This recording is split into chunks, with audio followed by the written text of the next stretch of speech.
So that's just what we have. So I deeply apologize to everyone for being delayed on this event. Plus, there was a little mishap in the restaurant. Alhamdulillah, my team thought fast, or I would have lost Kusina ni Kabayan. Things happen.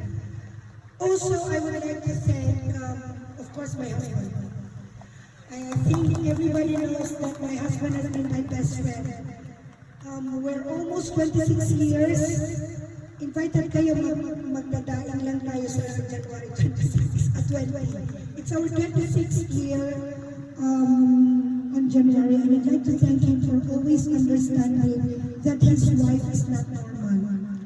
If he wanted to be with me, especially when I started with Gaficom and Polo, he knows his life is never going to be the same. I think I have more time being with Zia than being with my husband, because usually we would see each other in the evening. So thank you, Daddy, for always supporting me.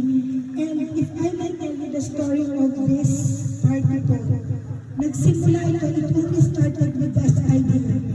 I said, I'm just going to celebrate my 49th year in one long table with just a few guests. That's the idea. And then all of a sudden, si Jen, aking operations manager at Kusina ni Kabayan, said, hindi mo gagawin sa Eskaraha. And I said, okay. Then you're not going to invite Polo. Okay, I'll invite Polo. Then it became into Eskaraha. Then it added to this. Then it added, I said, okay, since it's already big, let's just invite everybody. And I am very glad that I chose that way. And thank you for my husband for always supporting me on this event. Because if not, wala tayo po dito na. Thank you, Dele. Okay. Also, I would like to thank, of course, si Alan. I cannot forget thanking him because konsentidor po siya. Okay.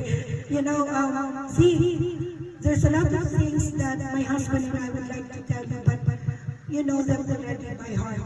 But from me, I would like to thank you that no matter what happened, no matter where we are, you will always be there, your family and I. So thank you today. Everybody calls him today already. Okay? And Wajida and Zed's family, thank you so much for being here. It means a lot for them to be here. I do not want to forget this beautiful place, of course, will not be here without Mama Noah. Alam naman natin, Mama Noah makes it happen. Thank you so much, Mama Noah, for that wonderful surprise dance with our sing songs through the years. Thank you so much for always supporting Kusina ni Kabayan. He is our official designer of Kusina ni Kabayan. And my Kusina ni Kabayan team, hindi ko kayo makita, but I think they're busy preparing. Isa lang. Sila chef is somewhere doing something for you guys. And thank you to my Kusina ni Kabayan. It's crazy to serve and make a party for their boss. But I was telling them, I knew there were problems. I said, why is it delayed? But then I realized, there's nobody, not a team.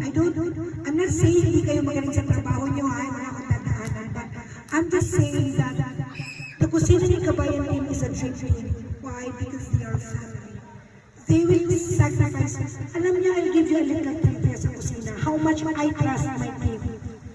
Zian and I trust my team so much that when they say, okay, please give your overtime, they give us a paper and we never ask them or question how many hours they give us. That's how much we trust them, because they know they will never do something to sirain the trust. So thank you guys. Kusina ni Kabayan.